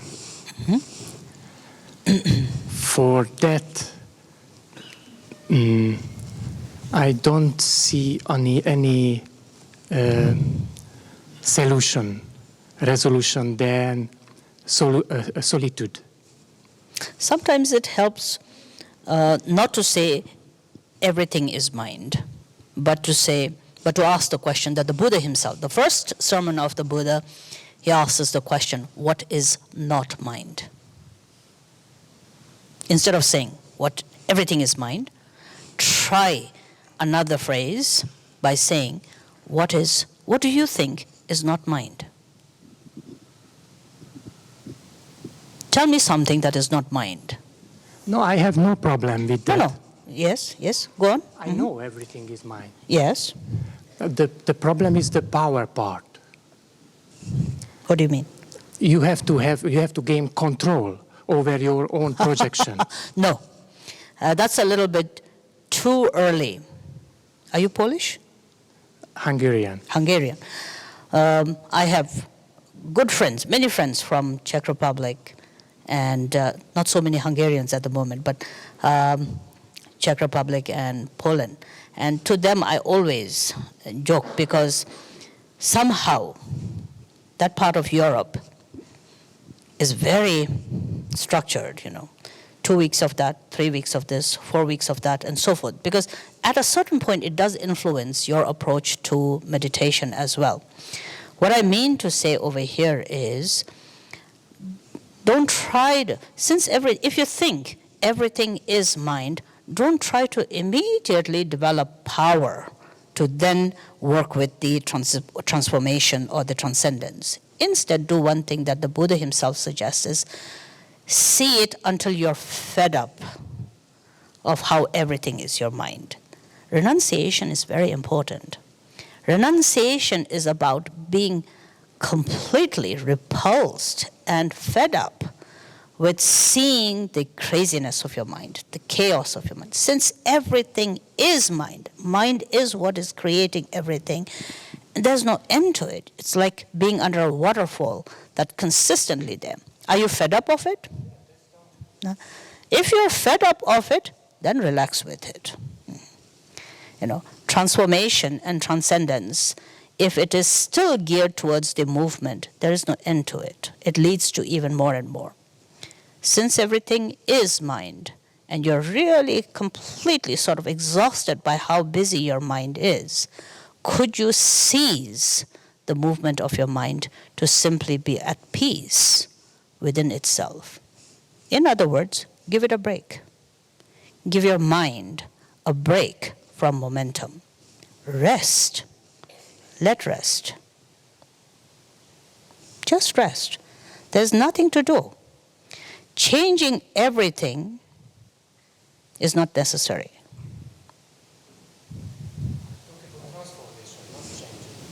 What's the difference?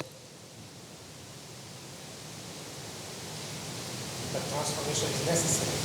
Why? Why is transformation necessary? Because everything has to be good or virtuous. Theoretically right, but what is good? Which is beneficial. To Recognize awareness. This is all patterns of your mind. Good is a pattern of your mind. Bad is a pattern of your mind. Everything is wrong is a pattern of your mind. Everything is right is a pattern of your mind. That's why I said, what is not mind? No, but why would you want to transform? Bother. You don't want to? Bother. Troubled. You don't want? Troubled. You don't want to be troubled. Yeah. You don't want troubled. Yeah. What do you mean? Isn't that your mind? Yes, of course. Then why bother?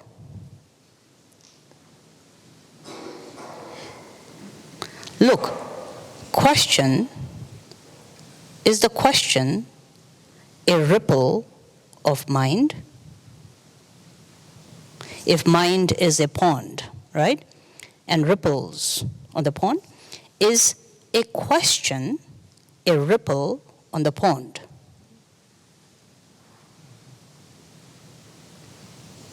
It is. Is the answer also not a ripple on the pond? It is. Transformation is not necessary. At the level that what you are talking about, what is the reality of suffering beyond it being a thought of your mind? You use the word troubled.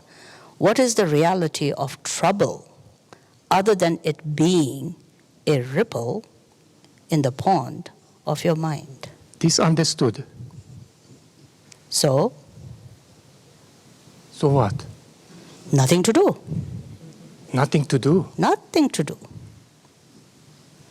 If you think there is something to do, then there are many things to do. Yeah, Right? Our tradition shows us something. No. You have to decide whether you are going to see things as it is or whether you're going to see things as you see them. You're talking about two things. You're talking on the one hand about the essential nature. If you're going to talk about the essential nature, talk about the essential nature. If you're going to talk about the relative, you're going to have to talk about the relative. You can't mix the two of them together. So at the ultimate level, since everything is mind is essentially empty in nature, you have to then really be firm in that realization. If you think essentially mind is empty in nature, there is therefore nothing that is not mind.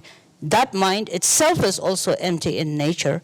Then you will have to have the courage to say, trouble is mind. Transformation is also mind.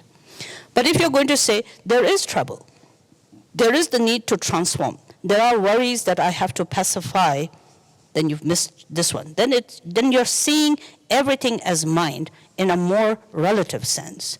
That is where virtue and unvirtue comes. And then the advice over there is, you have to be good. You have to free yourself from negativities. There is a bridge in between the relative and the ultimate, which was our teacher saying that's the transformation, the tantric process, which is, of course, involved the clarity awareness. If you are still working with the tantric process of transformation, shunyata is not the subject you should be looking at. It still means. There is wisdom and there are means. The means are to the wisdom. Okay?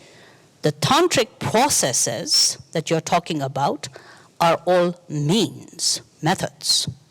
Methods that lead to the wisdom. Is that clear? Right? Wisdom aspect here does not rely upon the means. Let me give you a very simple thing. At the level of the ground, right, there is no confusion. At the level of the enlightened ground, there is no confusion. Clear? From the level of confusion, there is a ground. Okay? This is pivotal to keep in mind. From a state of enlightened nature, there is no transformation necessary. There is no path.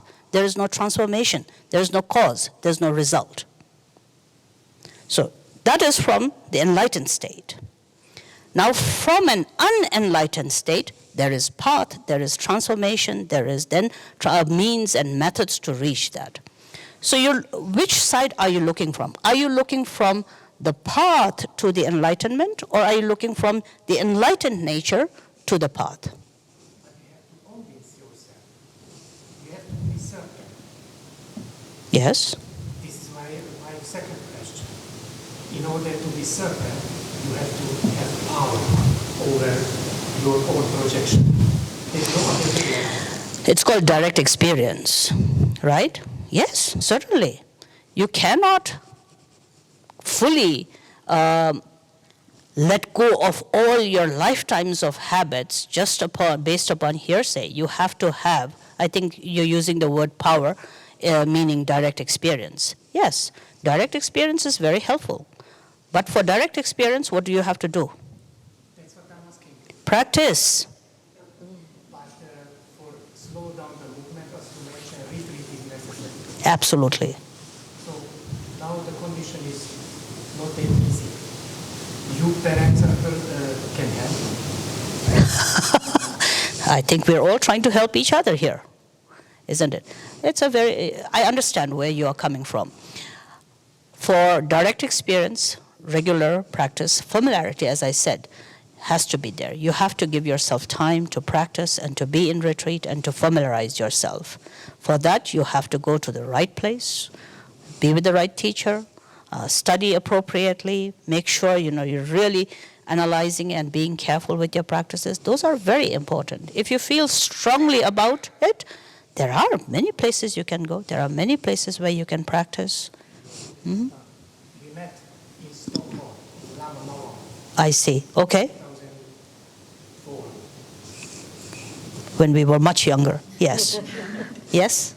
So it's kind of the process, Yes. Absolutely. running. You're still running? Europe is very lucky in that it has many wonderful places where you can practice well. It's 13 years I'm here. In India? Yeah. Absolutely nice. Very nice. Still working with your practice? Only with the practice. Only with the practice. Then you shouldn't even be asking me all these questions. But I'm that slow. What? Slow. You are slow? No, they always say slow and steady wins the race. You'll be well. You'll be well. Don't be too worried. Don't be too worried. It's never about how long or how fast. My advice to you is never make spirituality an agenda.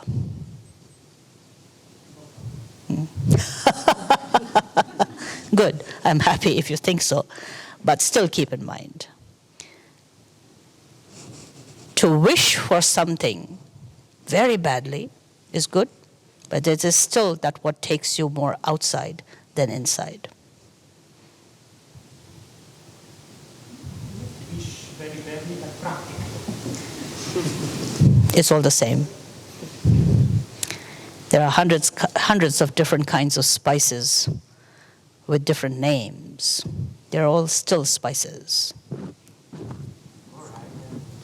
Right? No. So you're doing right. Internally, you should keep in mind, you're doing right. You have so much of devotion and diligence. You've given so much a part of your life to practice. You've transformed your whole life to really diligently work with your practice. And you're doing so well. Do you find happiness in that? That's good.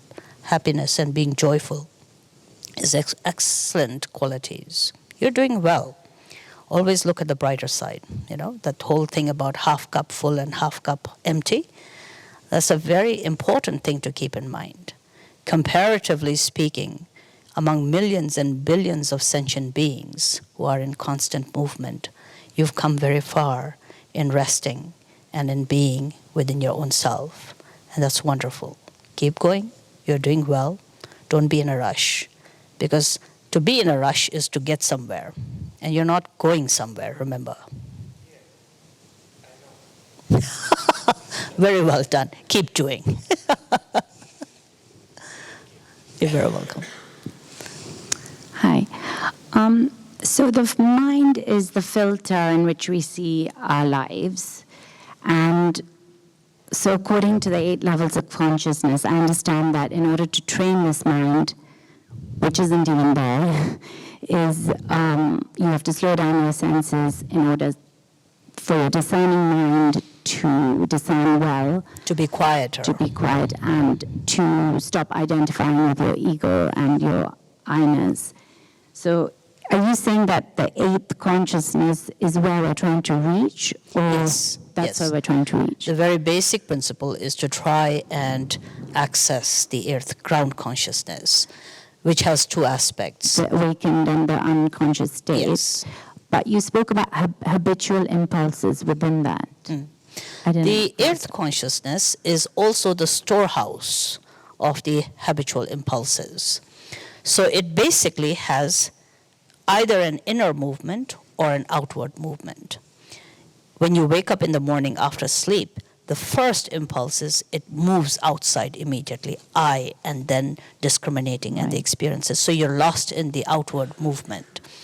Now, training in meditation is to really break free from this constant impulse of outward movement and to stay within its own nature. That's the first step. Only then can you approach the second topic, which is what is the nature? So the nature of mind studies is only possible after that, because you have to first let rest in the nature and then subsequently examine what is it that you're resting in. Are you again conceptualizing that, bringing some kind of fixation towards it, or is it a real true resting in the nature as it is? So that subject is the second. But to learn to meditate first is to just let yourself free from the impulse and the habit of constant outward movement and to be more content in resting within.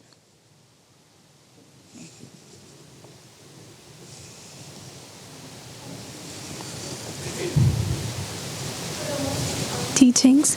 Rinpoche, you said that one is responsible to create the causes and conditions to find your own happiness, but sometimes actions and speech of your loved ones also cause you suffering. So does that mean that you still keep working on your inner self, or how do you maintain the balance? That's all part of working with your own inner self. But the transition from negativities to something that is virtuous is all about being empathetic and altruism, as we say. And empathetic altruism has a lot about taking yourself as the example and then being able to, from that point, learn about the others. To really be able to see, oh, just as I very quickly give my opinion, or I'm sharp with my words. And very oftentimes you don't even mean it, but that's the impulse of the habit of speech that we have. In the same way, others do it. And so you have a broader vision of where others are coming from. That's an empathy, sympathetic attitude that you have, which cultivates into a much more altruistic understanding. In the teachings of Nagarjuna, he gives this very beautiful example where he says, let the thought of understanding others first knock, then let it enter, and then let it abide. He gives 3 stages. So he suggests that altruism and having a compassionate attitude towards the others must always come from first a sense of knocking. Like when you enter a person's house, you knock. In the same way, let the idea knock your mind, where it begins to say, greed or selfishness or anger, all of that people don't intend, but it's that search of happiness. They're trying to find happiness in that. When you see another person really being aggressive towards you, there has to be an understanding of saying where he is coming from or she's coming from is not from identifying anger as much as is identifying that as a moment of happiness. So in search of happiness, the anger is being demonstrated or the greed is being demonstrated. So that idea should knock in your own mind. That's the birth of altruism. Otherwise, if you're going to simply go outright, no matter how bad you are or mean you are to me, I am going to be compassionate to you, works very rarely. Oftentimes, you have to force yourself. Most of us Buddhists try. You're going pink and purple, but you're trying to be compassionate and understanding to the other person. That's very deliberate. That's very forced because it is lacking in that understanding, the sympathetic understanding that is there. So let the ideas knock you. Even in that moment of anger and you're retaliating in anger itself doesn't carry what we call the quality of compassion. But whilst doing it, if the idea that just as what you are doing is in protection of your own happiness, what the other person is also doing as a protection for his or her own happiness, it doesn't have the apparent form of compassion, but it is definitely with wisdom, because it's giving you the seed that is going to be more powerful than a deliberate compassion at that point. So let it knock. Then let it enter. Let it enter means make it more, it doesn't have to always be something negative. If people are gossiping, for example, instead of saying, oh, you're wasting your life gossiping and you should be silently meditating, you should immediately have an empathetic attitude of they're trying to find happiness in that moment of idle chatter. And that's sort of letting your mind be more pervasively with the idea everybody wants happiness. Everything that is being done is being propelled by that wish of that happiness. It makes your heart and your mind more aware of what other people are coming from. Then when you let that enter and then abide in you more, that is then the transition to an altruistic mind. It's a compassionate mind. So then we have a Tibetan word which I like very much. We say nyingje.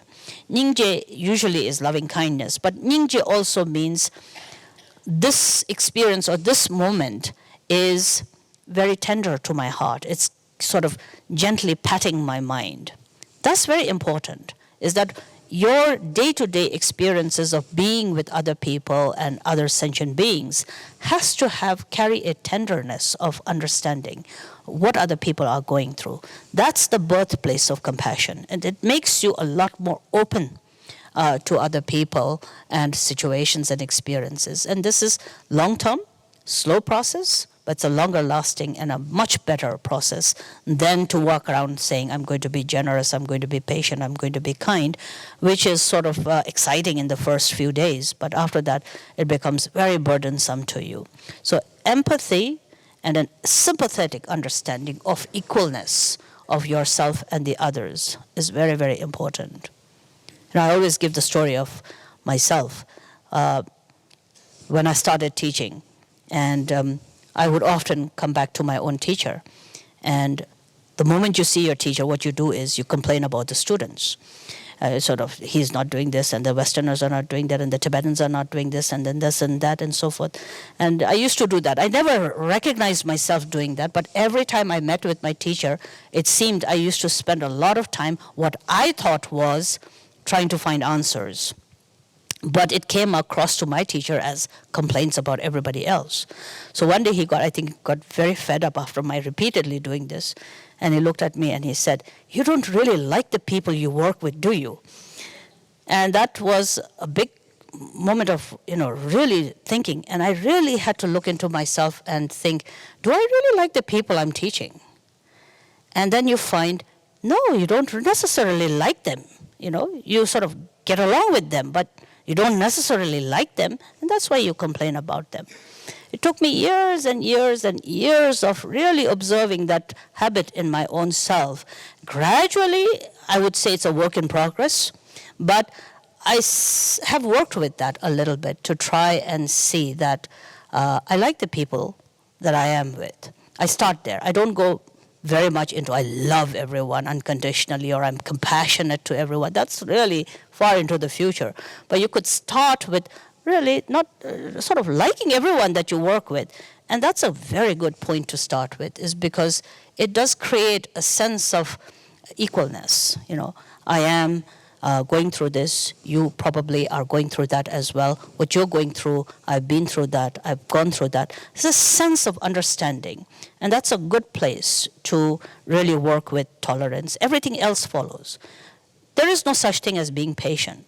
If you like somebody, you like somebody, whether it's patience or whether it's kindness or generosity, everything sort of is a spontaneous, resultant state of being able to get along with everyone. I think our great teachers, His Holiness the Dalai Lama is a very good example of that, is that he really likes the people he works with. And that then speaks volumes more than us sitting under a tree and thinking, I love all sentient beings, and then really being irritated that somebody is singing loudly or, being busy around and so forth. So work with a sympathetic understanding, and that's, I think, helpful. That's my personal experience. Whether it works for you or not, I'm not sure. Yes? And Vana, do you think the said the mudita is very important to have. Joy is very important, absolutely. I think this is the biggest missing point, and it's a huge subject.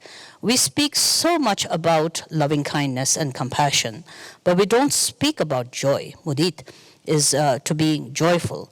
Joyfulness in the accomplishment of the others is a wonderful, wonderful concept. Spiritual people take themselves way too seriously. And that's then what makes us all sort of burdened. I think I'm just so bogged down by how kind I am. It's so much pressure being compassionate every day of your life. You lose the sense of joyfulness. Joyfulness from the Mahayana teachings perspective is to also relax with the thought that everyone will find their way without you. It's good to be kind and compassionate, but the world's kindness and compassion doesn't begin and end with you. You're all doing well, and I must learn to be happy knowing that each one of you will do excellently well without me. That takes the pressure off being kind and compassionate. Joyfulness is very important, to be joyful in knowing others are happy, to be joyful in other people's accomplishment, the joy of knowing you're doing the best you can. When you lose joy, then you really become overly, I think, depressed spiritual people. Okay, that's good. Yes. Rinpoche, if I wasn't paying attention when you taught this, please forgive me. But this incessant habit of movement, especially of the mind, is it biological? Is it a collection of karmas, or is it Mara or the devil sitting inside our head? All three, I think. All three.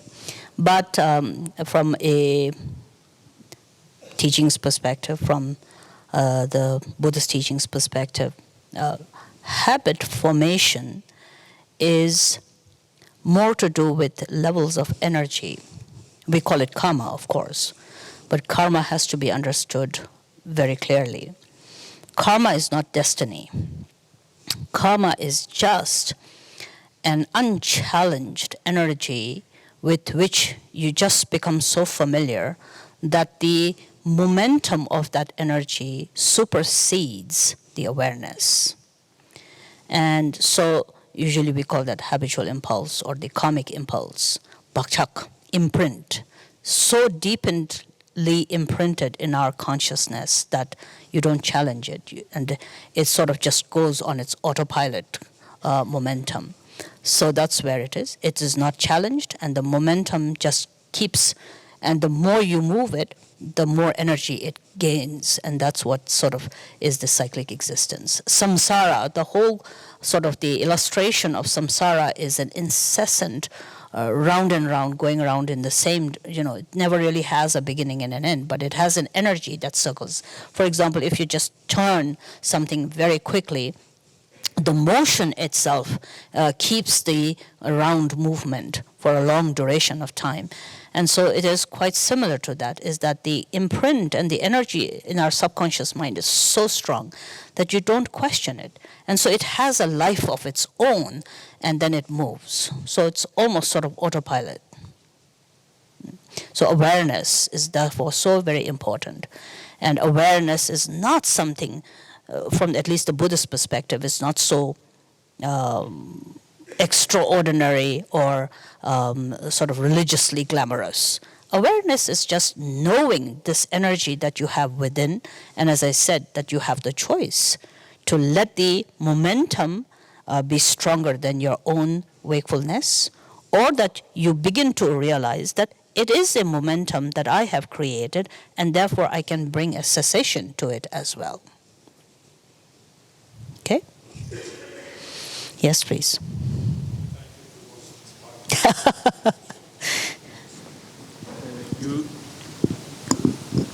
You mentioned at several occasions the importance of movement or non-movement in your definition of the right foundation for meditation.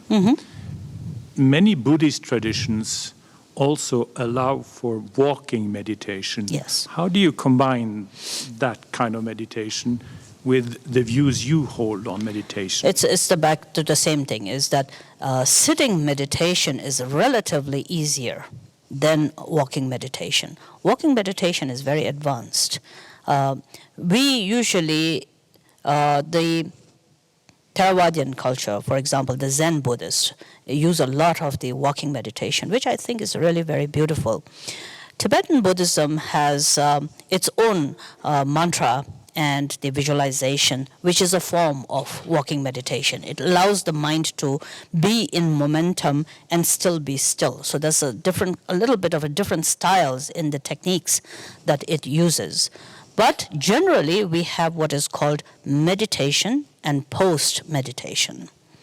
And people often think, oh, I am meditating, and then what should I do in post-meditation? Whereas the actual Buddhist practice is post-meditation. Meditation, the formal meditation, is a basic principle to familiarize yourself with the resting. And in that case, post-meditation or walking meditation are both the same, almost the same. And in certain traditions, walking meditation is more advanced in that it allows the same, your subtle awareness or the very ground consciousness, the wakeful state, call it Buddha nature, call it Dhammadhatu, call it the absolute nature, or the very fundamental, clear, wakeful state, to remain within it without any kind of dualistic conceptual movement, but physically being in motion, verbally being in motion, mentally being able to respond and work with. So therefore, we have a very simple example where we say, there's the clouds in the sky, but the sky doesn't identify itself with the clouds. So walking meditation is trying to do that, is that it's trying to remain within the sky-like nature by involving in physical movement and verbal movement and even in the mental movements, but without itself becoming identified with the movement itself. So there is movement and fully being embroiled in the movement. Then there is the wakeful awareness state where there is movement, but you're not identifying with the movement. That's what walking meditation is trying to do. And it's very important, because if you don't do that, then of course you're very restful in your own formal meditation. But in post-meditation, then when you have to respond and when you have to work with the other people, then it's sort of such a contrast that you think you're either in meditation or not in meditation at all. Whereas the walking meditation is a very good bridge, because it allows you to be within a restful state while still being fully functionable. And you have to be functionable. Otherwise, meditators are going to be really very forced sort of a passive state. So that's why people ask things like, will you be able to stop at a red light if you're enlightened?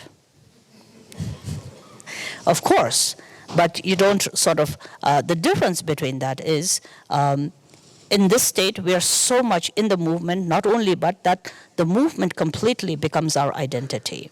Whereas in a more realized state, you are yourself, be very acutely aware of your own nature, but you are in movement, but you don't identify yourself with the movement. So that's a little bit of difference. And walking meditation is a very good way to then bridge that gap. I always encourage people with walking meditation.